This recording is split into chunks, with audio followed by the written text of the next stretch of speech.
श्री सरस्वती नमः। ओम नमो भगवते वासुदेवाय नमः। वंशी विभूषितकरा नवनीर्दाम्भा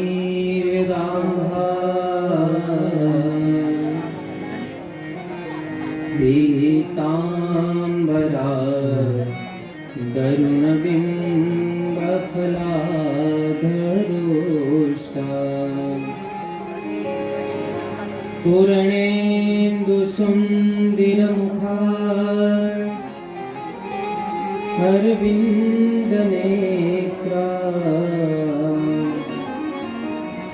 कृष्णात् परं किमपि त्वमहं न जाने योऽन्तः प्रविश्य मम वाचमिमां प्रसुप्ता सञ्जीवयत्न किल सतिधरस्वधाम्ना अन्यास्तहस्तचरणा श्रवणात्वगादि प्राणानमो भगवते पुरुषाय तुभ्यं प्राणानमो भगवते पुरुषाय तुभ्यं। बोलिए श्री भागवत भगवान की जय। हरे राम हरे राम राम राम हरे हरे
કૃષ્ણ કરીને તોફાનીઓ છે એમને મળ્યું હોય છે અને પાછું આ તમારા ઘરે લીધું જવાનું, રોજ પાછું લીધું આવવાનું, રોજ તમને નવું નહીં આપે.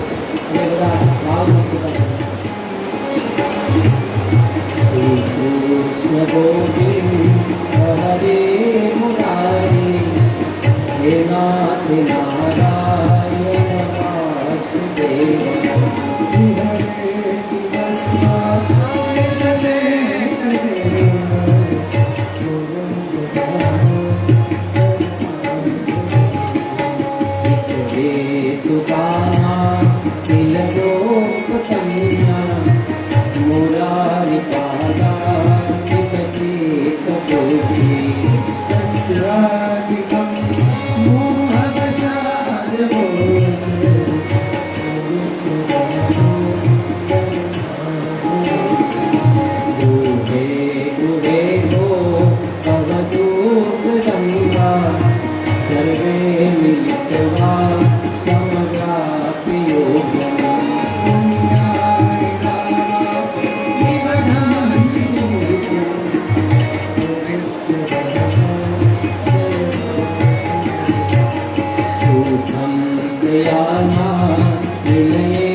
येन त्वया भारततेलपूर्णं प्रज्वालितो ज्ञानमया प्रदीपा। रघुनंद कुमारे स्वामी ने वृषभानुजा कृतार्थोऽहं कृतार्थोऽहं कृतार्थोऽहं न संशया। कृष्ण राय की जय। आइए रोजनी अपनी मंत्र सिद्धि जो पाए एनु गान करिए।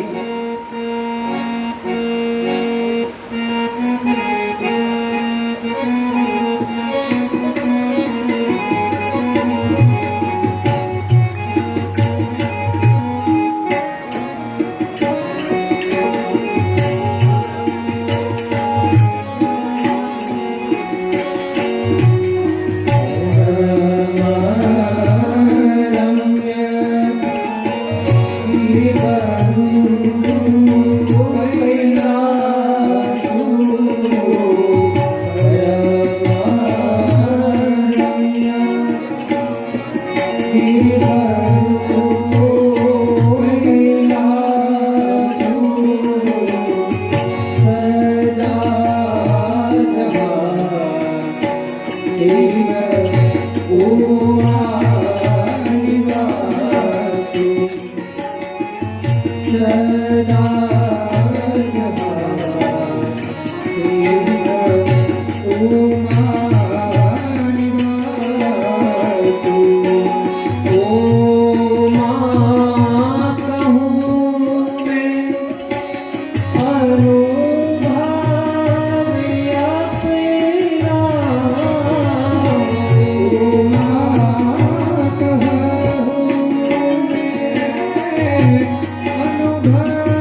मात की जय।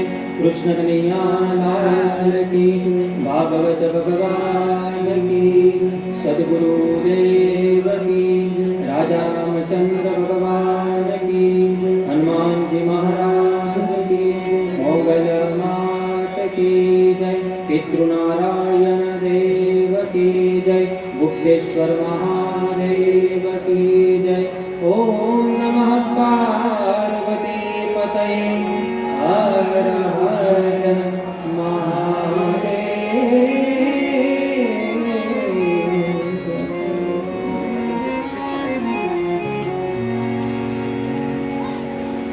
गुप्तेश्वर महादेव भक्त मंडल तथा गोस्वामी परिवार द्वारा आयोजित श्रीमद् भागवत सप्ताह ज्ञान यज्ञ महोत्सव कथाना चौथा दिवसे અહીંયા ઉપસ્થિત આપ સર્વે ભાવિક ભક્તોના હૃદયમાં પરમાત્માને મારા કોટી કોટી વંદન.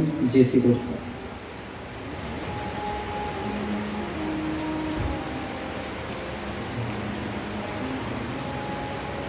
સચ્ચિદાનંદ રૂપાય विश्वोत्पत्त्यादि हेतवे तापत्र विनाशाय श्री कृष्णाय वयं नमः. કાલે આપણે કથાનું દર્શન કર્યું હતું અને સાહેબ ખાલી કોઈ સામાન્ય નેતા આવવાના હોય ને તો હા કલેક્ટર થી માંડીને એસપી થી માંડીને બધા જ અહીંયા ઉપસ્થિત હોય. હા આ તો જગતનો બાપ આવવાનો છે એટલે વરસાદ તો આવશે.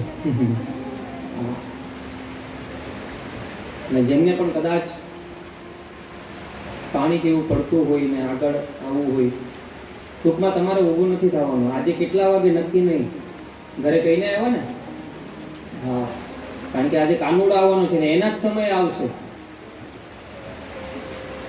આપણી કોઈ તાકાત નથી.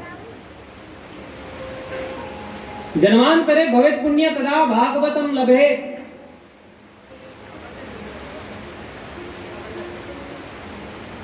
ડોંગરેજી મહારાજ તો એમ કહેતા કે તમે ધારો ને તો તમારા મનથી તમે રોજ કૃષ્ણ જન્મ કરાવી શકો. હૃદયમાં ભગવાન કૃષ્ણને રાખીને રોજ જો કૃષ્ણ જન્મ થાય ને તો રોજ આપણે ત્યાં કાનુડો આવે. અને એ ન બને ને તો આપણા ફળિયામાં આપણા આંગણામાં એક તુલસીનો છોડ રાખજો. ભલે આખું વર્ષ ના આવે તો કાઈ નહીં, પણ ત્યારે તુલસી વિવાહ આવશે ને તો કાનુડાએ તમારા ઘરે જ આવવું પડશે. આપણે કોઈ ઓફિસ કે દુકાનનું ઉદ્ઘાટન કરવામાં આવે ને તો અત્યારે એવો નિયમ આવી ગયો કે રિબિન રેડ કલરની પહેલેથી જ કાપવાનું ચાલુ કરો. પણ સાચું ઉદ્ઘાટન એ છે કે જે તુલસીનો છોડ મૂકી એના પર ચુંદડી પહેરાવી અને દીપ પ્રજ્વલિત કરે ને એ સાચું ઉદ્ઘાટન છે.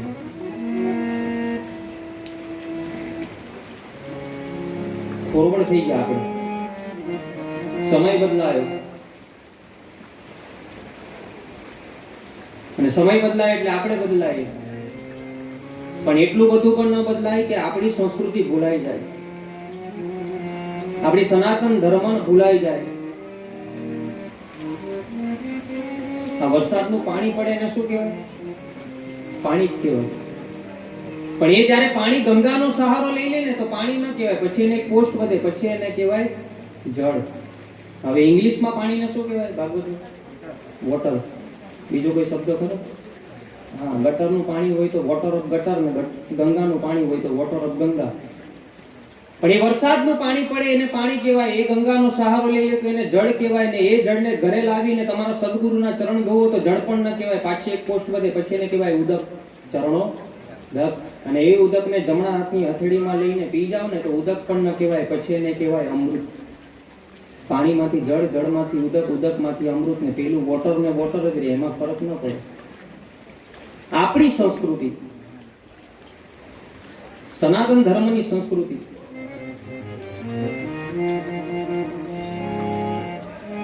કાલે આપણે કથાનું દર્શન કર્યું હતું કે પરીક્ષિત મહારાજ અને સુખદેવજી, અને સુખદેવજીનું આગમન થયું ને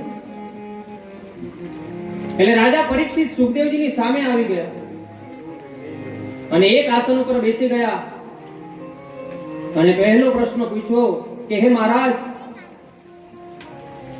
જેનું મૃત્યુ નજીક હોય ને એને શું કરવું? એને એમ નથી કીધું કે મારું મૃત્યુ નજીક છે. કોઈ પણ જીવનું મૃત્યુ નજીક હોય તો શું કરવું? અને મૃત્યુ જ્યારે આવે ને તો ભગવાન આપણને ચિઠ્ઠી મોકલે પણ આપણે એને ઇગ્નોર કરીએ છીએ. હા, આ ભાગવતમાં મૃત્યુની નિશાની બતાવી છે. મૃત્યુ આવે ને તો એ નિશાની ભગવાન આપે છે.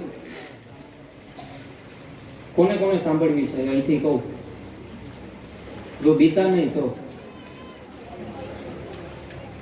ભાગવતમાં મૃત્યુની નિશાની છે કે આપણા કાન છે ને આવી રીતના બંધ કરી દઈએ અને એક અંતર, જે આ મશીન ચાલે ને, એક વિસલ વાગે, અંતર ધ્વનિ કહેવામાં આવે. શાંત જગ્યા પર બેસી અને એ અંતર ધ્વનિનો અવાજ ના આવે ને તો સમજવાનું કે 6 મહિનામાં આપણું મૃત્યુ નિશ્ચિત છે.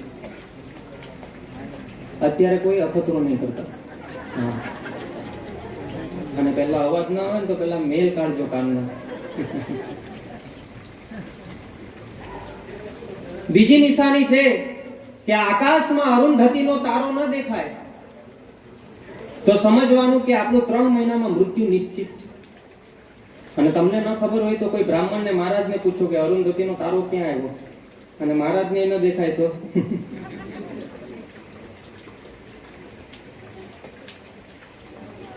ત્રીજી નિશાની છે કે આપણે સુતા હોય ને સપનામાં એવું આવે કે હું ગધેડા ઉપર બેઠો છું અને કાદવમાં ખૂંચું છું, કીચડમાં ખૂંચું છું, તો સમજવાનું કે આપણું મહિનામાં મૃત્યુ નિશ્ચિત છે.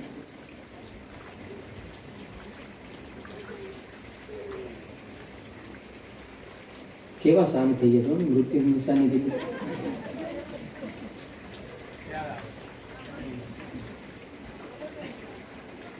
પણ એમ કહેવાય છે કે આ સાંભળે ને પછી 13 દિવસની અંદર આવે ને, કદાચ આજે સાંભળ્યું તો અમુકને આજે જ સપનું આવશે, બીકમાં ને બીકમાં. પણ એમ કહેવાય છે કે 13 દિવસની અંદર આવે ને તો વાંધો નહીં, પણ 13 દિવસ પછી જો એ સપનું આવે ને તે સત્ય છે. હરેકને, આપણે કાલે ચર્ચા કરી હતી કે હરેકને મૃત્યુ તો આવવાનું જ છે. મૃત્યુની રિશ્વત પણ આપી શકતા નથી. અને ગરુડ પુરાણ તો એમ કહે છે કે જ્યાં જન્મની તારીખ ન પડે ને એ પહેલા આપણી મરણની તારીખ નક્કી થઈ જાય. જે આવ્યા છે એને જવાનું જ છે. અને એકલા આવ્યા અને એકલા જ જવાનું. ખાલી સાથે શું આવશે? તમારું પુણ્ય. તમે જે પુણ્ય કમાયું હશે ને એ જ આવશે. અને ઘણી વખત અમે કથામાં કહેતા હોઈએ કે પુણ્ય કમાવા માટે સત્કર્મમાં જવું પડે. ત્યાં ઘર બેઠી ગંગા આવી છે.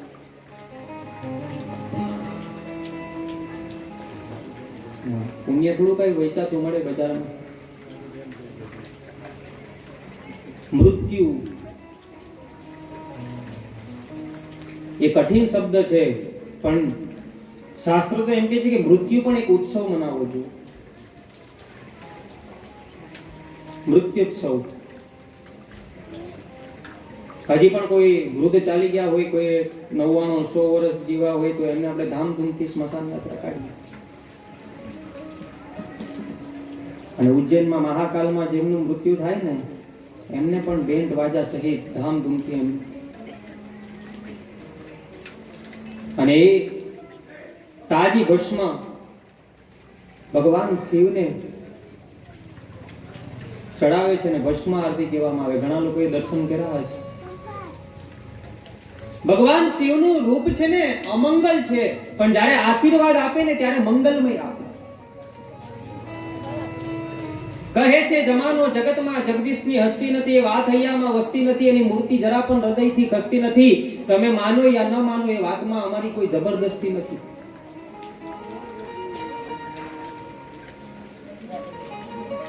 મહાદેવ આપણા દેવતાઓનો પણ વડાપ્રધાન કહેવામાં આવે. દેવતાઓને પણ જરૂર પડે ને તો ભગવાન શિવ પાસે જવું પડે. સમુદ્ર મંથન થયું ને તો એમાં વિષ પણ નીકળ્યું. પછી એ વિષને શું કરવું? તો એ દેવતાઓ કોની પાસે ગયા? ભગવાન શંકર પાસે. અને ભગવાને એ વિષને ગળામાં ધારણ કર્યું છે. હા, અમને ઘણા બધા બુદ્ધિજીવો કહે કે અમે તો શંકર પીતા ને એટલે અમે પી. એને તો ઝેર પણ પીધું, કોઈ દિવસ અખતરો કરતો ને.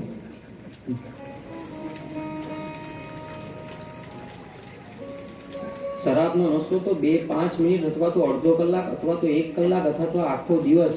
પણ જેને હરિ નામનો જે નશો લાગી ગયો છે ને, જિંદગી પર કોઈ દિવસ ઉતરશે નહીં સાહેબ.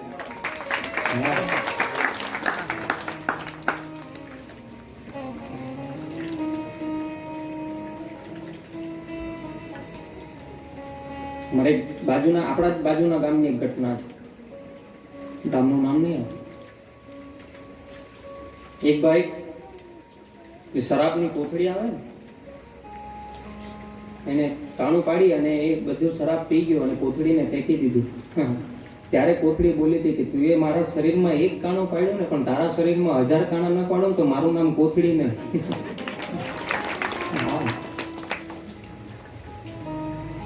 હરિનામ સંકીર્તનનો જે નશો રાખશે ને, નરસિંહ મહેતાએ 52 વખત ભગવાનને બોલાવ્યા. કેટલી વાર? હા, એને ભગવાનનો નશો હતો. આપણને આપણી બાજુવાળો ન બોલાવતો હોય. મીરાબાઈ મેવાડ છોડીને દ્વારિકાના મંદિરમાં રોજ હાથ ફેલાવે કે કનૈયા હવે તો તું મને અપનાવી લે. રોજ નિત્ય નિયમ દ્વારિકાના ધીશના મંદિરની સામે જાય, મૂર્તિની સામે અને હાથ ફેલાવે. પણ એ દ્વારકાધીશનો ઇતિહાસ છે, એક વખત મૂર્તિમાંથી ભગવાને હાથ ફેલાવા કે મીરા હવે તું મારામાં સમાઈ જા. કેવી ભક્તિ હશે સાહેબ.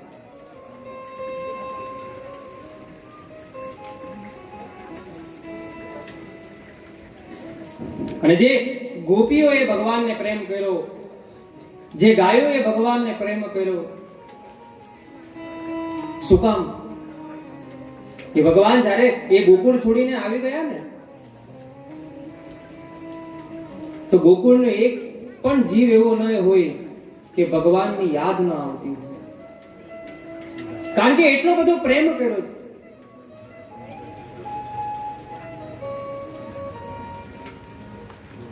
प्रेम प्रेम सब कोई कहे, प्रेम न जाने कोई, जाने जो साचा प्रेम ने तो जुदा रहे नहीं कोई, जाने जो साचा प्रेम ने तो जुदा रहे नहीं कोई. સાચા પ્રેમને જે જાણશે ને,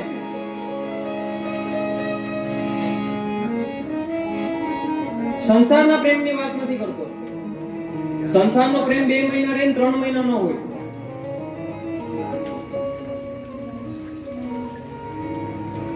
માં યશોદાએ પ્રેમ કર્યો, રાધાજીએ ભગવાનને પ્રેમ કર્યા, ગાયે પ્રેમ કર્યો. અને ગાયની જે ઘૂઘરી બાંધી હતી ને, એ ઘૂઘરીએ પણ ભગવાન કૃષ્ણને પ્રેમ કર્યો. એક વખત દ્વારિકામાં ભગવાન કૃષ્ણ બેઠા હતા, ઉત્તર દિશાની બારી ખોલી અને ગોકુળની યાદ આવી અને ભગવાનના આંખમાંથી અશ્રુની ધારા જાય છે કે મારા ગોપીઓ, મારી માં શું કરતી હશે, મારા ગોવાળો શું કરતા હશે. એટલે ઉદ્ધવ જઈને કહ્યું કે જાઓ ને ગોકુળમાં જઈને મારા ગોકુળવાસીઓના સમાચાર લઈ આવો ને. અને ઉદ્ધવજી એ ગોકુળમાં ગયા. એ ગોવાળને પૂછ્યું કે રાધાજીનું ઘર ક્યાં છે. એ ગોવાળ કહે છે કે આ તમને નદી દેખાય ને, એ નદી નથી. એ રાધાજીએ અશ્રુ કર્યા છે ને, અને આખી એક નદી બની ગઈ છે. આ નદીનો જે છેવાડો છે ને, એ રાધાજીનું ઘર છે. અને ઉદ્ધવજી રાધાજી પાસે ગયા ને, ત્યારે રાધાજી એટલું સરસ ભગવાન કૃષ્ણનું ચિત્ર બનાવતા હતા, એટલું સરસ આબેહૂબ ભગવાન કૃષ્ણ. પણ ઉદ્ધવજીએ જોયું ને તો એ ચિત્રમાં ભગવાનના પગ નહોતા. એટલે ઉદ્ધવજીએ રાધાજીને કહ્યું કે આમાં ચિત્રમાં ભગવાન કૃષ્ણના પગ તો પાડ્યા નથી, આ ચિત્ર તો એટલું બધું સુંદર છે પણ પગ વગર ન શોભે. ત્યારે રાધાજીએ રડતા રડતા કીધું કે એક કનૈયો હતો, એને 2 પગ હતા અને મને છોડીને જતો રહ્યો. આ ચિત્રમાં કઈ નક્કી નહીં, જો આનો પગ પાડું તો આ કાળિયો મને પણ છોડીને જતો રહેશે. આ પ્રેમ પ્રેમ પ્રેમ સબ કોઈ કહે, પ્રેમ ન જાણે કોઈ, જાણે જો સાચા પ્રેમ. રાધાજીએ ખૂબ પ્રેમ કર્યો. પૂછો તો ઘાયલને શું થાય છે, પૂછો તો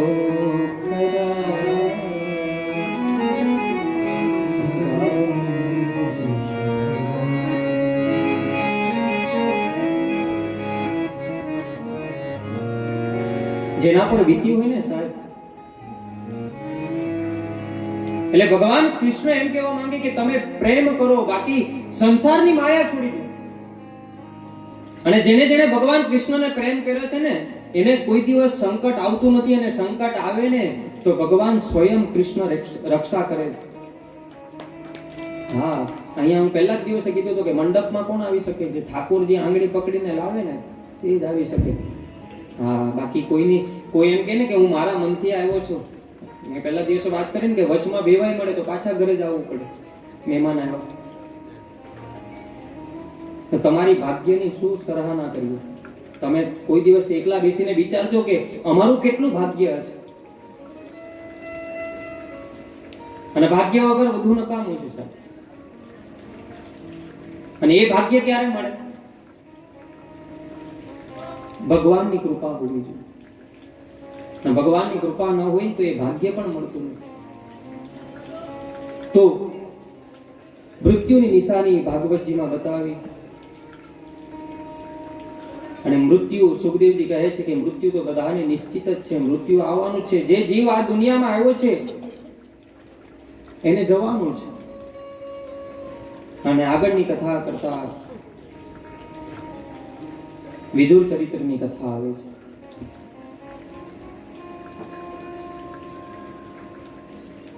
વિદુરજી મહામંત્રી હતા. દુર્યોધનને ત્યાં હતા એટલે એમને ખબર હતી કે ભગવાન કૃષ્ણ દુર્યોધન પાસે વિષ્ટિ કરવા માટે આવવાના છે. બહુ ખૂબ મોટી કથા છે આ. ખાલી વિદુર ચરિત્ર કરીએ ને તો 7 વાગી જાય. તો આપણે કથાને, બધી જ કથાને ન્યાય આપવાનો છે. એટલે ભગવાન કૃષ્ણ એ દુર્યોધન પાસે વિષ્ટિ કરવા માટે આવવાના હતા. એ વિદુરજીને ખબર હતી. એટલે વિદુરજી અને એની પત્ની સુલભા એટલા બધા રાજી થયા કે ભગવાન કૃષ્ણ આવશે ને એટલે અમે એના દર્શન કરશું ને ધન્ય થઈ જશું. અને એ દિવસ આવી ગયો કે ભગવાન કૃષ્ણ દુર્યોધન પાસે આવ્યા. લાઈનમાં ઉભા હતા. બધા જે માણસો ઉભા હતા ને એ જ લાઈનમાં વિદુરજી અને સુલભા ઉભા હતા. પણ જેવા કૃષ્ણનો રથ દેખાયો ને એટલે વિદુરજીની પણ આંખ બંધ થઈ ગઈ અને સુલભાની પણ આંખ બંધ થઈ ગઈ ને રથ આગળ નીકળી ગયો. સમાધિ લાગી ગઈ. જોયું તો કૃષ્ણ મહેલમાં જતા રહ્યા. અને એ કૃષ્ણ આવવાના હતા ને દુર્યોધન 6 મહિનાથી તૈયારી કરતો હતો. સારા સારા રસોઈયાને બોલાવ્યા કે સારું ભોજન કરાવીને હું ભગવાન કૃષ્ણને રાજી કરીશ.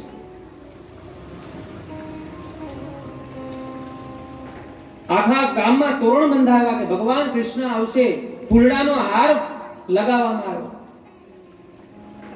કારણ કે ભગવાન કૃષ્ણ આવવાના છે. આપણે અહીંયા ભગવાન કૃષ્ણ આવવાના છે તો કેટલી તૈયારી કરીને તૈયારી. હા, કાલે અહીંયા હતું કઈ મને પણ સરપ્રાઈઝ આપી. મને કે એટલું સરસ નહીં થશે. એટલે ભગવાન કૃષ્ણ આવવાના હોય તો આપણે તૈયારી કરતા હોઈએ. તારે કાજે મેં ફૂલડા વિરાવ્યા, હાર ગજરા મેં મોતી વિરાવ્યા. તારે કાજે મેં ફૂલડા વિરાવ્યા, હાર ગજરા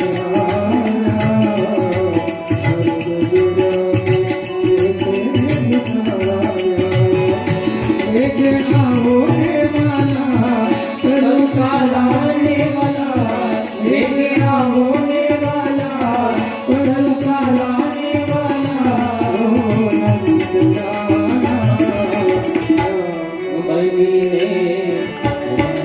શ્યામ બનીને આજ મારું આંગણ પાવન કરી દે.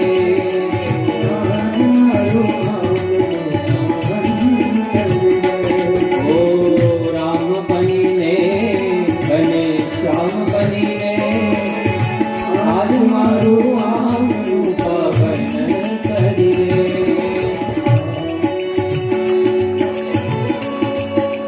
આવડે તો કઈ નહીં, પણ તાળી તો પાડી શકો. હા, તાળી પાડશો ને તો આ બધી જે રેખા દબાઈ ગયેલી છે ને 2 વર્ષથી, નસીબ ખુલશે તમારું. હા,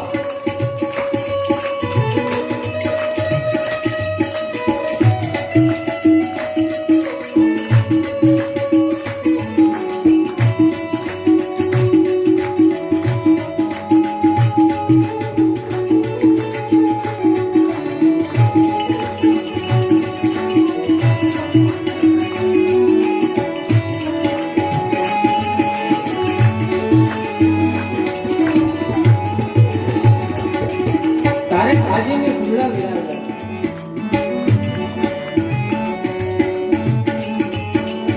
ભગવાન આવે ને એટલે આપણે જન્માષ્ટમીમાં કેટલી તૈયારી કરીએ? શ્રાવણ મહિનામાં જન્માષ્ટમી આવે, કેટલી તૈયારી કરીએ? અમને તો અહીંયા ખબર છે. આ મંદિરે જો સૌથી પહેલા જો જન્માષ્ટમી કરી હોય ને તો આ શ્રીનાથજી પાર્ક વાળા, એમને એક વખત જોરદાર તાળી. એટલા ભાવુક ભક્તો. જો આ સત્ય બોલ્યું. હા, કોઈ પણ આ મંદિરે સત્કર્મ હોય ને તો પહેલા એ લોકો સોમવતી અમાસમાં તો એમને એ લોકોએ તો મહાપ્રસાદ પણ રાખ્યો હતો કે ભગવાન કૃષ્ણ સોમવતી અમાસ છે તો બધા દીકરાઓને અને બ્રાહ્મણને જમાડી. શ્રીનાથજી પાર્ક બહુ સરસ નામ છે સાહેબ. હા, નામ જ ભગવાન કૃષ્ણનું છે. આમ જોઈએ તો મિની ગોકુળિયું ગામ શ્રીનાથજી પાર્ક. तारे काजे में फूलड़ा मेरा गया हर गजरा में तारे काजे में फूलड़ा मेरा हर गजरा में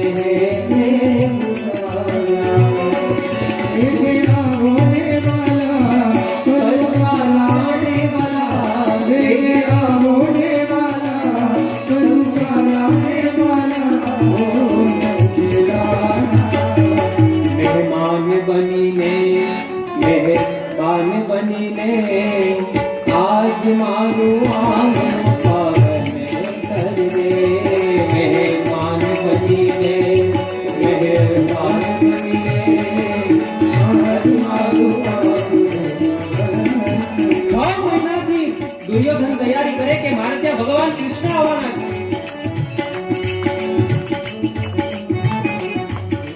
અને ભગવાન કૃષ્ણ એ દુર્યોધન પાસે વિષ્ટિ કરવા માટે આવ્યા. મહેલમાં ગયા દુર્યોધન, એમની સામે ભગવાન કૃષ્ણ. ભગવાન કહે છે કે દુર્યોધન 2-4 ગામડા આપી દે જેથી મહાભારતનું યુદ્ધ ન થાય. પણ દુર્યોધનને અભિમાન હતું. એ કન્યાને કહે કે તમે ગોવાળ છો, ગાય ચરાવવા વાળા, તમને રાજનીતિમાં ખબર ન પડે. તમે તો 2-4 ગામડાની વાત કરો પણ સોયનું નાકું રહીને એટલી પણ જગ્યા આપવા હું તૈયાર નથી. ભગવાન કૃષ્ણ ત્યાંથી તરત ઊભા થઈ ગયા અને ચાલવા લાગ્યા. એટલે પાછળ દુર્યોધન કહે કે કનૈયા 6 મહિનાથી તૈયારી કરતો તો, કમસે કમ મારે ત્યાં ભોજન કરવા માટે તો જા. ભગવાન કૃષ્ણ કહે છે કે મારા પેટમાં ભૂખ નથી અને તારા હૃદયમાં ભાવ નથી. હું ગમે ત્યાં જમતો નથી. હા, આપણને ગમે એટલા લોકો જમવા બોલાવે પણ ફોર્માલિટી કરે નહીં, ભાવ હોવો જોઈએ. સત્યનારાયણની કથાનો શીરો ખાધો કે બધા જ ખાધો છે. એ સત્યનારાયણની કથા હોય ને ત્યારે જે શીરો બનાવો ને એમાં જે સ્વાદ આવે ને, હા, બીજા દિવસે વધારે ડ્રાયફ્રૂટ નાખીને બનાવજો પણ એવો સ્વાદ નહીં આવે. શું કામ? કારણ કે એમાં પ્રસાદમાં આપણે ભગવાનનું નામ લીધું છે, ભગવાનનો ભાવ છે, એટલા માટે એને પ્રસાદ કહેવાય. પ્રભુના સાક્ષાત દર્શન ઇતિ પ્રસાદ. આ બેનો જે રસોઈ બનાવે ને ગોપાલ બાપુ, તો રસોઈ બનાવતા બનાવતા જો ભગવાનનું એક વખત નામ લઈ લે ને અને એ રસોઈ બની જાય ને આખું ઘર જમે ને તેને સદવિચાર આવે. પણ આ તો સવારના પોરમાં 3 ડોલા ને મન ડોલા ગાતા ગાતા રસોઈ બનાવે તો 6 વાગે તો પેલો ડોલતો આવે.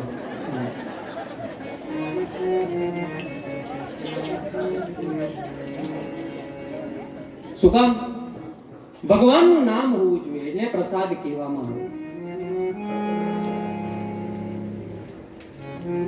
એટલે તારા હૃદયમાં ભાવ નથી, ભગવાન કૃષ્ણ કહે અને ત્યાંથી તરત નીકળી ગયા. ઉદ્ધવજીને કીધું કે ઉદ્ધવજી કહે છે કે ભગવાન કૃષ્ણને હવે આપણે દુર્યોધન ત્યાં ભોજન નહીં કરશું તો ક્યાં કરશું? ત્યારે ભગવાન કૃષ્ણ કહે છે કે મારો એક ગરીબ ભક્ત છે, મારી રાહ જુએ છે અને એ છે વિદુર. અને વિદુરની ઝૂંપડીએ ભગવાન કૃષ્ણ ને ઉદ્ધવજી ગયા છે. અહીંયા બારણું બંધ હતું એટલે વિદુરજી અને સુલભા એ બે જણ હરિભજન કરે, ભગવાન કૃષ્ણનું નામ લે, મંદ મંદ શબ્દથી ભગવાન કૃષ્ણનું નામ લે. ઉદ્ધવજી અને ભગવાન કૃષ્ણ બારણે ઊભા છે અને બારણું ખખડાવે છે, કાકા ખોલો. પણ આ તો ભજનમાં લીન છે. થોડી વાર થઈ એટલે પાછી બૂમ પાડી કે કાકા દરવાજો ખોલો.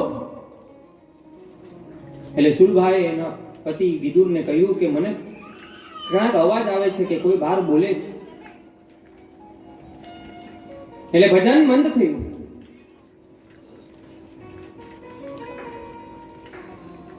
અને જોયું ને બારણું ખોલ્યું ને ત્યાં તો સામે કૃષ્ણ ને ઉદ્ધવજી.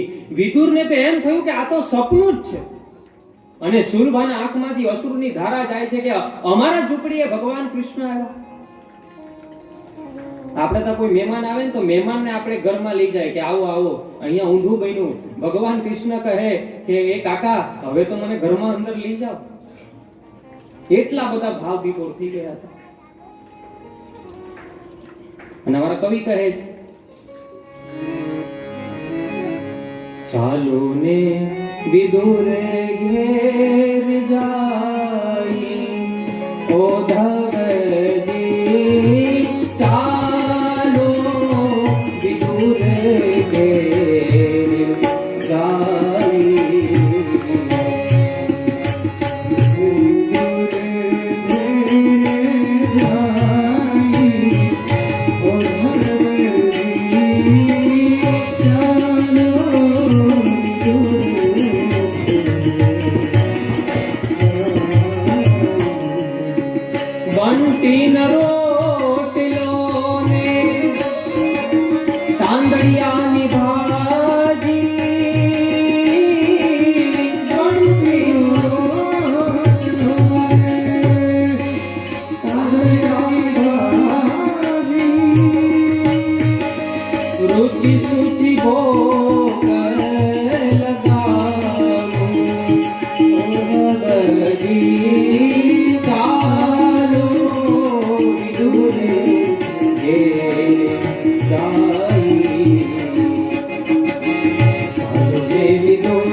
વિદુરજીને જમીન ઉપર બેસી ગયા. વિદુરજી સુલભા એમની પાછળ બેઠા હતા અને ભગવાન કૃષ્ણ એક તૂટેલી ફાટેલી ખાટલી હતી ત્યાં બિરાજમાન હતા. વિદુરજી ભગવાન કૃષ્ણના ચરણમાં હતા. એટલે જે તાંદડિયાની ભાજી હતી એ વિદુર છે ને એ ભગવાન કૃષ્ણને ખવડાવે, કારણ કે ભગવાન કૃષ્ણ કહે કાકા ભૂખ લાગી.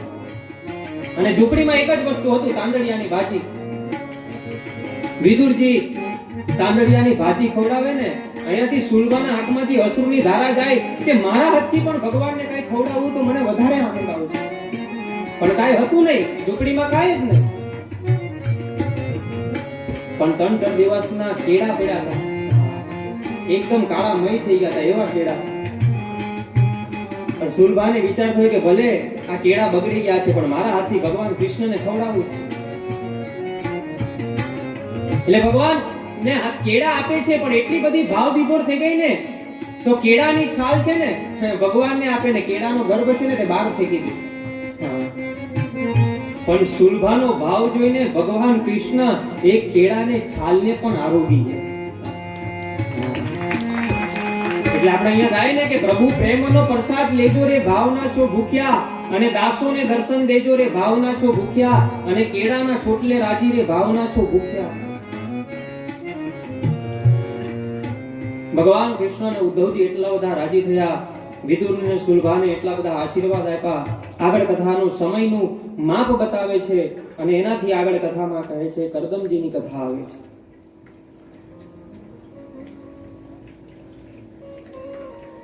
આજે છે ને 3 કલાકનો સમય છે આપણી પાસે, અને આજે ઘણી બધી કથા લેવાની છે, એટલે આજે કદાચ અડધો કલાક મોડું થાય ને તો ચિંતા નહીં કરતા.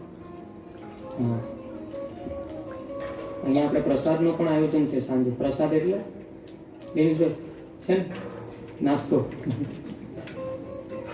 એટલે કોઈ ચિંતા, કારણ કે આજે ભગવાન કૃષ્ણ આવવાના છે. અને હું કાલે જ કીધું હતું એને પીળી વસ્તુ બહુ ગમે. નાસ્તામાં પણ પીળું જ છે, અત્યારે નથી કેવું શું છે. તો અત્યારે મન ત્યાં જશે, કથામાં નહીં રહે. આપણે કથામાં બેસીએ પણ કથા આપણામાં નથી બેસી. કરદમજી એટલી બધી તપસ્યા કરી એટલે ભગવાન રાજી થયા. ભગવાન કરદમજી પાસે આવ્યા અને કહ્યું કે માંગી લો. કરદમજી કહે કે કાંઈ નથી જોતું, પણ મારી એક ઈચ્છા છે. ભગવાન કહે બોલો. કહે છે કે મારે લગ્ન કરવા છે, વિવાહ કરવા છે. ભગવાન કહે એટલા વર્ષ તપસ્યા કરીને માંગ્યું ને એટલું જ માંગ્યું.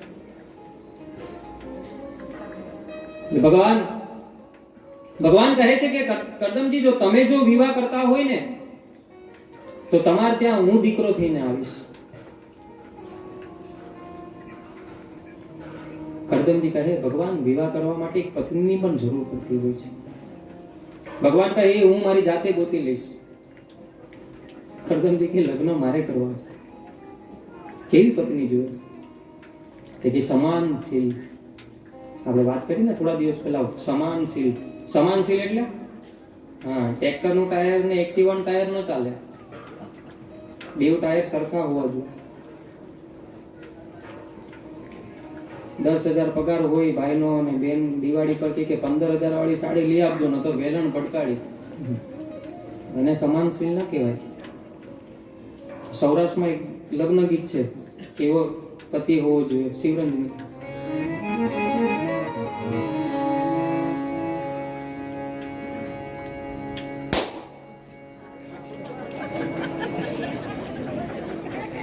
આજે પણ ધડાકા થાય છે, કારણ કે ભગવાન આવે છે. એવો તેવરના જોશોદા જાજી, કાળો તેવરના જોશોદા દાજી, કાળો તો કુટુંબ લજાવશે, કાળો તેવરના જોશોદાજી, કાળો તો કુટુંબ લજાવશે. કાળો એટલે આ જે કાળા ધોળાની વાત નથી, સ્વભાવની વાત છે. ગુરુ તેવરના જોશોદાજી, ગુરુ તો આપને વખાણશે. મને કાળો પણ વર નથી જોતો અને ગોરો પણ વર નથી જોતો, કારણ કે ગોરો હશે તો આપને વખાણશે, કાળો હશે તો કુટુંબ લજાવશે. એટલે સ્વભાવની વાત છે, અહીંયા ધોળા અને કાળાની વાત નથી. તો કેવું સમાનશીલ. અને ચંડી પાઠમાં તો એક કેવી પત્ની હોવી જોઈએ એનો પણ એક શ્લોક બતાવ્યો છે. પત્ની મનોરમામ દેવી મનોવૃત્તાનિ તારિણી, તારિણી દુર્ગ સંસાર સાગરસ્થ કુલો. પત્ની કેવી હોવી જોઈએ? હા, જેને જલ્દી ન મળતી હોય ને તો આનો પાઠ કરવો. પત્ની મનોરમામ દેવી મનોવૃત્તાની તારની તારની દુર્ગ સંસાર સાગરસ્થ કુલદ્ભવ. આપણા મનને જાણવા વાળી હોવી જોઈએ અને આ દુઃખ રૂપી સંસારમાંથી આપણને પાર પાડી દે એનું નામ પત્ની. સમાનશીલ પત્ની જોઈએ. ભગવાન કહે છે કે મનુ અને શત્રુપાંતા જન્મેલી દેવહૂતિ નામની કન્યા છે, એ યોગ્ય છે. કરદમજી કહે નહીં, હું પહેલા જોઉં એ યોગ્ય છે, એની પરીક્ષા લઉં અને પછી હું હા પાડું. એટલે ભગવાને શત્રુપા અને મનુ મહારાજને કહી દીધું કે કરદમજી આવશે તમારી દીકરીને જોવા માટે. એટલે ઝૂંપડીમાં બેઠા હતા, સામેથી કરદમજીએ જોયું તો મનુ અને શત્રુપા અને એની દીકરી દેવહૂતિ આ સાથે ત્રણે આવે છે. પણ કરદમજી કહે કે મારે પરીક્ષા લેવી છે. આસન પાથરવામાં આવ્યા, 3 આસન હતા. જો મારા પાથરેલા આસનમાં જો પેલી દીકરી બેસે તો એની સાથે મારે લગ્ન નથી કરવા, અને કદાચ ન બેસે ને તો પણ મારે એની સાથે લગ્ન નથી કરવા. કારણ કે પતિના પાથરેલા આસન ઉપર પતિએ પાથરેલા આસન ઉપર પત્નીથી બેસાતું નથી. આવા ઘણા બધા નિયમ છે. પતિદેવ બહાર ગયા હોય અને સાંજે મોડેથી ઘરે આવવાના હોય ને તો ઉંમર ઉપર બેસી અને રાહ જોવી જોવે. કદાચ બહાર ગામ ગયા હોય, 2-3 મહિને 5 મહિને અથવા તો વર્ષે આવવાનું હોય ને તો એની પત્નીએ શણગાર ઓછો કરવો જોવે. અને પતિ જે થાળીમાં જમે ને એ જ થાળીમાં પત્નીએ જમવું પડે. પત્ની જે પથારી પાથરે એ જ પથારીમાં પતિએ સૂવું પડે. અત્યારે તો પથારી જ ભાઈઓ કરતા હોય, બેન તો સિરિયલ જોતા હોય. ગોપી. હા, એક ભાઈનો મારા પર મેસેજ આવ્યો કાલે, તમે અનુપમા જો કે એ કઈ કામ નહીં આવે. હા, એટલું કઈ ભગવાનનું જોવો ને. એ પણ દેવહૂતિ પણ સુશીલ હતી. એ જે કરદમજીએ આસન પાથર્યું હતું ને એનો ત્યાગ પણ ન કર્યો અને એના ઉપર બેઠા પણ નહીં. આસનની બાજુમાં બેસી ગયા અને જમણો હાથ આસન ઉપર મૂકી દીધો, એટલે એમનું સન્માન પણ જળવાઈ ગયું. આપણે પણ અત્યારે દીકરા દીકરીને લગ્ન કરવા હોય તો ઘણા બધા પરીક્ષા લઈને. દેસાઈમાં તો એવું છે કે પાપડ શેકાવે. હા, પાપડ જો બળી ગયો. હા, અત્યારે તો બહુ સુવિધા છે. પહેલાના જમાનામાં વડીલોને ખબર હશે કે જોવા પણ નહોતા દેતા. જે વડીલો કહે એ નક્કી કે આની સાથે જ લગ્ન. અત્યારે 1 વર્ષ સુધી દેખાડીએ ને તો પણ 2-3 મહિને ડખો થાય. સહન નથી, સહન શક્તિ આપણામાં કોઈમાં નથી. એ પરીક્ષા લેવા માટે આવે ને. હા, પેલો દીકરો તરત પેલા દીકરીને પૂછે કે તને કયો કલર ગમે? પછી એમ કહે છે કે તમને ચાઇનીઝ ભાવે કે પંજાબી? ગાંડા, એને પૂછ ભીંડાના શાકમાં કેટલું પાણી નાખવું, એ જ કામ આવશે. સુશીલ પરીક્ષા હોવી જોઈએ અને સુશીલ પત્ની પણ હોવી જોઈએ. એટલે કરદમજીએ નક્કી કર્યું કે હું વિવાહ આ દેવહૂતિ સાથે જ કરી અને ભગવાનના દેવહૂતિ કરદમજીના દેવહૂતિ સાથે લગ્ન થયા અને એમના ત્યાં ભગવાન જન્મ લે છે.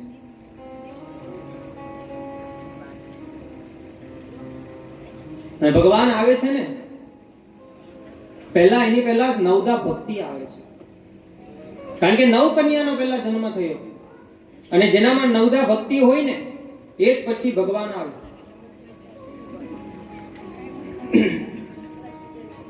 આપણામાં નવદા ભક્તિ હોય તો જ ભગવાન આવશે, બાકી ડાયરેક્ટ ભગવાન નથી આવવાનું. રામાયણમાં તુલસીદાસ મહારાજે નવદા ભક્તિનું વર્ણન કર્યું છે.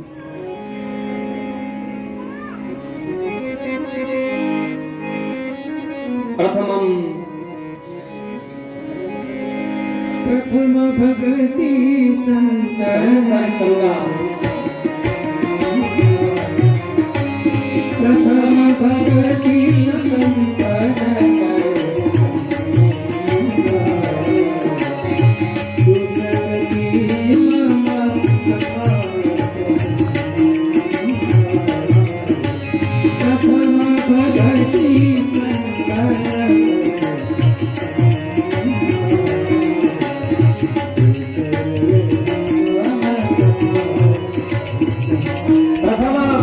સંતન કર સંગા. સંતનો સંગ હોવો જોઈએ, પહેલી ભક્તિ. દાસ્ય ભાવ હોવો જોઈએ. દાસ્ય ભાવ એટલે દાસ રૂપી ભગવાન પ્રત્યે પ્રેમ હોવો જોઈએ. દાસ્ય ભાવ. આપણી કથામાં અમારા પરમ સ્નેહી ધર્મેશભાઈ જાની, અમે હરિદ્વારમાં બહુ જલસા કર્યા. ધર્મેશભાઈ, હું, યોગેશ કાકા આમંત્રણને માન આપીને છેક સુરતથી અહીંયા આશીર્વાદ આપવા માટે આવ્યા છે. તો એમનો પણ ખૂબ ખૂબ ધન્યવાદ. આપના ચરણોમાં વંદન. અમારે બનેવી ભાવડ ભાવેશ કુમાર આવ્યા છે, તો એમના પણ ચરણોમાં વંદન. અને એમની સાથે અમારે પ્રફુલભાઈ દવે એ પણ આવ્યા છે. તમારી હાજરી અમારા માટે ખુશી બની ગઈ. શબ્દોથી અહીંથી તમારું સ્વાગત કરીને પછી તમને પુષ્પ આરતી અમે સ્વાગત કરશું. જે પણ બહારથી મહેમાન આવ્યા છે, જાણતા હોય અજાણતા હોય, બધાનું હું અહીંયા વ્યાસપીઠ પરથી સ્વાગત કરું. એટલે નવદા ભક્તિ આવી એટલે ભગવાન વિચાર કરે કે હવે મારે જન્મ લેવો જોઈએ, અને ભગવાન કપિલ થઈને જન્મ લે છે. અને કપિલ ભગવાનની કથા બહુ, સિદ્ધપુર પાટણ જજો ત્યાં એમની કથા મળે છે. અને ભગવાન કપિલ પ્રગટે છે, તો આપણે ભાવ અને શ્રદ્ધાથી એક વખત જયકાર બોલાવીએ. બોલીએ શ્રી કપિલ ભગવાન.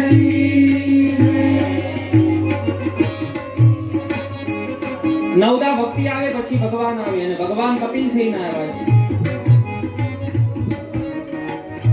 અને આગળની કથામાં આપણે જાય તો કપિલ ભગવાને એની માં દેહુતીને બોધ આપ્યો છે.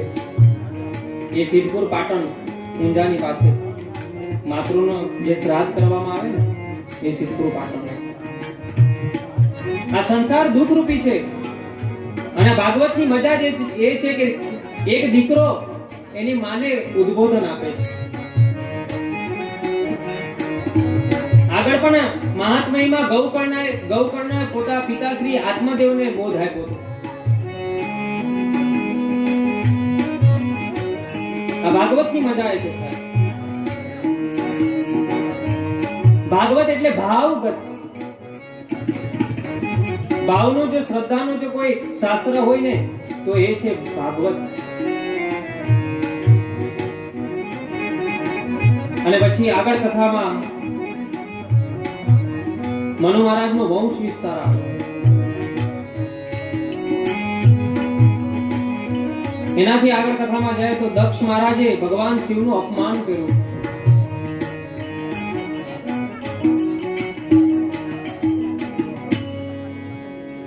એક સભા બેઠી હતી, ભગવાન શિવ પણ બેઠા હતા. એ સભામાં બધા જ ઋષિઓ હતા.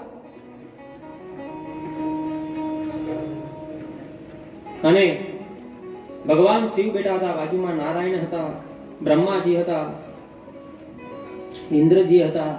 પણ એ સભામાં જ્યારે દક્ષ પ્રજાપતિ આવે છે ને, તો સભા આખી બધી ઊભી થઈ જાય અને દક્ષને સન્માન આપે છે. પણ ભગવાન શિવ સમાધિમાં હતા. એ ઊભા ન થયા એટલે દક્ષને એમ થયું કે મારો આ જમાઈ છે ને, મને જોઈને આગ બંધ કરીને મને સન્માન નથી આપતો. એટલે મનમાં વેર રાખી અને હરિદ્વારની બાજુમાં કનખલમાં ભગવાન શિવનું અપમાન કરવા માટે એક યજ્ઞનું આયોજન કર્યું. અને યજ્ઞમાં બધા જ દેવતાઓને બોલાવ્યા દક્ષ પ્રજાપતિએ. પણ ભગવાન શિવને આમંત્રણ ન આપ્યું. અને બધા જ દેવતાઓને ખબર હતી કે દક્ષે એના જમાઈ શિવને આમંત્રણ નથી આપ્યું, તો આપણે વાયા કૈલાસ થઈને જાય. શોર્ટકટ જવાનું હોય ને તો પણ વાયા કૈલાસ થઈને જ જાય. હા, આપણને બાજુવાળાને પત્રિકા ના આપીને તો આપણે 17 વખત પૂછવા જાય, કેમ તને નહીં આપી? આપણને એમાં બહુ રસ છે.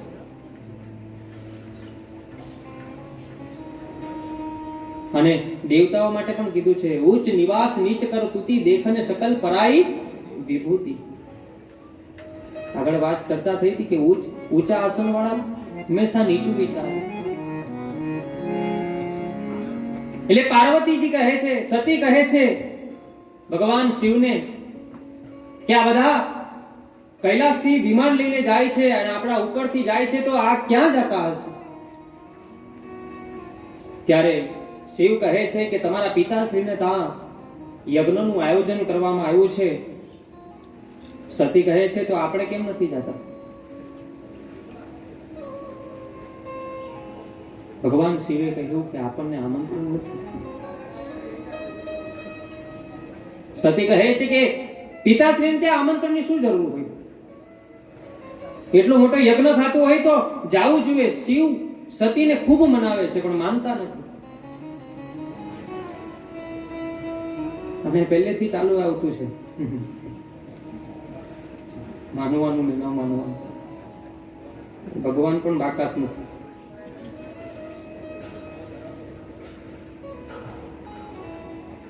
ભગવાન વિષ્ણુ ક્યાં રહે છે? ક્યાં રહે ભગવાન વિષ્ણુ? સમુદ્રમાં. હા, સમુદ્રની દીકરી કોણ? લક્ષ્મીજી. છેલ્લે ભગવાન વિષ્ણુએ સમુદ્રમાં જવું પડ્યું રહેવા માટે. ભગવાન શિવ પણ હિમાલયમાં ગયા. એટલે સતીને કહે છે કે ભગવાન શિવ કહે છે કે આપણને આમંત્રણ નથી, પણ સતી વારવાર કહે છે કે ત્યાં મારે જાવું જ છે, જાવું જ છે. એટલે સાથે નંદીને કહ્યું કે તમે જાઓ. અને સતી ન માન્યા ને ભગવાન શિવ કે હું નહીં આવું. અને સાહેબ શિવની કથા હોય ને, શિવની કથા આવે ને, તો ત્યાં શિવ કથાકાર પ્રગટ જ થઈ જાય. સાહેબ આપણી કથામાં આંતરરાષ્ટ્રીય શિવ કથાકાર બટુકભાઈ વ્યાસ આવ્યા છે, તો જોરદાર આપણે એને તાળીઓથી વધાવીએ. ખૂબ આનંદની વાત. અને લિમ્કા બુક ઓફ રેકોર્ડ છે જે રુદ્રાક્ષનું શિવલિંગ બનાવે છે, એવા બટુકભાઈ વ્યાસ આવ્યા છે. તો ફરીથી આપણે એમને તાળીઓથી વધાવીએ કે તમારી હાજરી અમારી ખુશી બની ગઈ. ધર્મેશભાઈ આવો.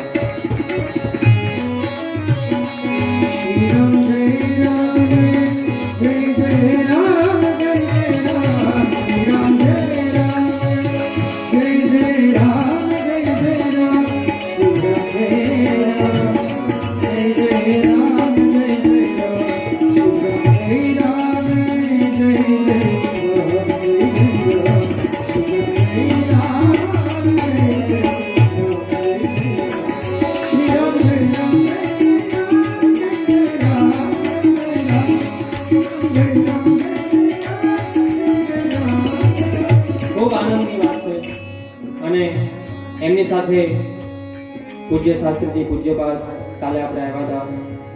મારા કાકા શ્રી પુષ્કરભાઈ જાની, એ પણ ભાગવત કથાકાર છે, તો એમની પણ અહીંથી વ્યાસપીઠ પરથી સ્વાગત કરીએ છીએ. અને આપણે બધા પરિચિત છે બટુકભાઈ વ્યાસથી. આંતરરાષ્ટ્રીય કથાકાર છે અને રુદ્રેશ્વર મહાદેવને રુદ્રાક્ષનું શિવલિંગ બનાવે છે. અને પરમ શિવ ભક્ત છે અને પોતાનો કિંમતી સમય લઈને અહીંયા મને એક નાના કથાકારને આશીર્વાદ આપવા માટે આવ્યા છે. તો કાકા ખૂબ આભાર. શિવની કથા ચાલે છે એટલે પહેલા આપણે બટુકભાઈ વ્યાસને કહીએ, પહેલા આપણે એમના આશીર્વાચન લઈએ અને પછી આપણે કથાનું દર્શન કરીએ. તો બટુકભાઈ વ્યાસને વિનંતી કરું કે અમને અમારા ભક્તોને આશીર્વચન આપે. નમોસ્તુ યોગાસન સંસ્થિતાય ત્રિલોકનાથાય મહેશ્વરાય મુક્તિપ્રદાયા ખિલ સખ્યદાત્રે भक्तप्रियायास्तु नमः शिवाय भक्तप्रियायास्तु नमः शिवाय भक्तप्रियायास्तु नमः शिवाय। व्यासपीठाधीश पूज्य जतिनभाई, हमारा आदरणीय सन्मित्र भाई श्री योगेश गिरी, हमारो गोपाल भागवत जी, सौ संगीत वृंद અને સભા મંડપમાં બેસેલી મારી માતાઓ બહેનો અને મારા મિત્રો સ્વજનો વડીલો લગભગ બધાને નામથી ઓળખું છું તો મહેશભાઈ મિસ્ત્રી, પૂજ્ય દિનેશભાઈ, જયંતિભાઈ પોકાર, હરીશભાઈ ચૌહાણ, એટલે બધાને નામથી ઓળખું છું। તો આ સર્વે મહાનુભાવો, ભગવાન શંકરનું જ્યાં નામ લેવાતું હોય ત્યાં આપણા પગ પડે તો આપણા પૂર્વના કંઈક પુણ્યનો ઉદય થયો હોય તો જ આ વસ્તુ સંભવ છે।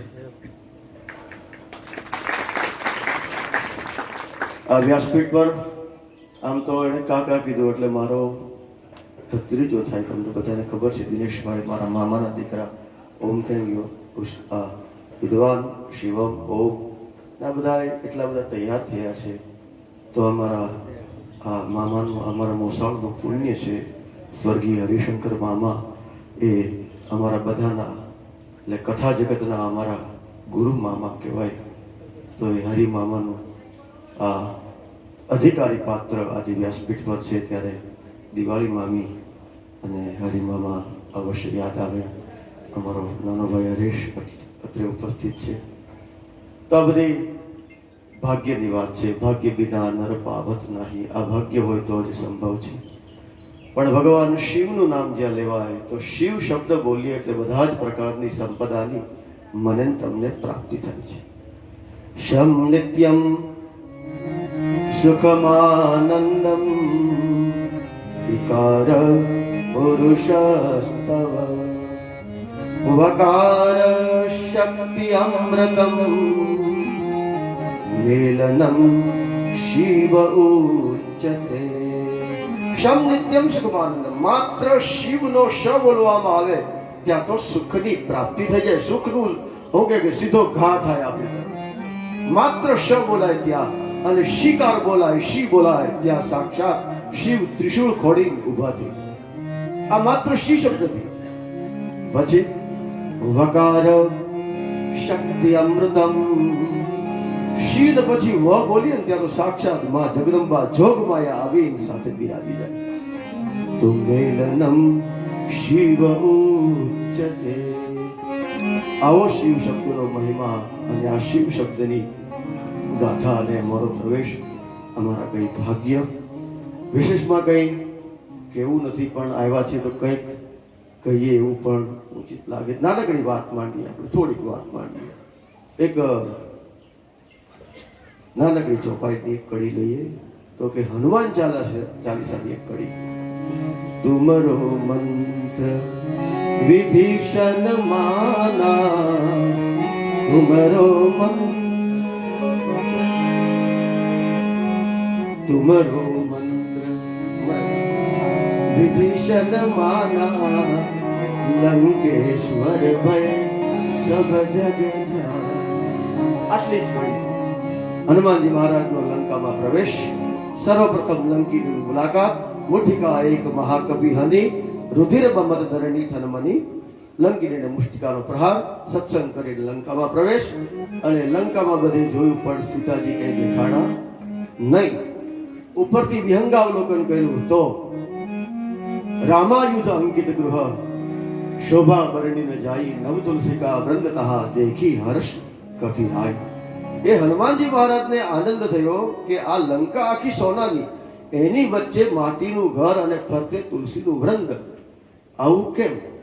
લંકા નિશ્ચર નિકર નિવાસા, આ તો રાક્ષસોનો નિવાસ, અહીંયા વળી ઈહા કહા સજ્જન કરી વાસ. મન મહુ તરક, મનમાં કપિરાજ એટલે કે વાનરરાજ હનુમાનજી તર્ક કરવા લાગ્યા. એહી સમય વિભીષણ જાગા. જાગીને રાક્ષસ હોય તો ગમે તેવો લવારો કરે, આ તો વિભીષણ મહારાજનું ઘર હતું. વિભીષણ મહારાજ બોલ્યા, રામ રામ તેહી સુમિરન કિન્હા. રામ રામ કે રામ રામ તેહી સુમિરન કિન્હા. ઉભા થઈને રામ રામ બોલ્યા એટલે હનુમાનજીને થયું કે આ તો આપણી પાર્ટીના માણસ છે. એટલે સીધા બ્રાહ્મણના રૂપમાં એના દરવાજાની સામે પ્રગટ. વિભીષણ મહારાજે કમાડ ખોલ્યું, ત્યાં સામે હનુમાનજી બ્રાહ્મણના સ્વરૂપે, અંદર વિભીષણજી. એટલે એને જોઈને એના પ્રત્યે કરુણા જાગી, પ્રેમ જાગ્યો, દયા જાગી. એટલે ઈશારો કર્યો કે તુમ હરિદા સન મહ કોઈ, મોરે હૃદય રીતિ અતિ હોય. તમે કોઈ હરિની પરંપરાના કોઈ પરમ ભક્ત છો? એટલે હનુમાનજી ઈશારો કર્યો, કેમ? તો કે મને તમારા પ્રત્યે અનુગ્રહ પ્રેમ કેમ થાય છે?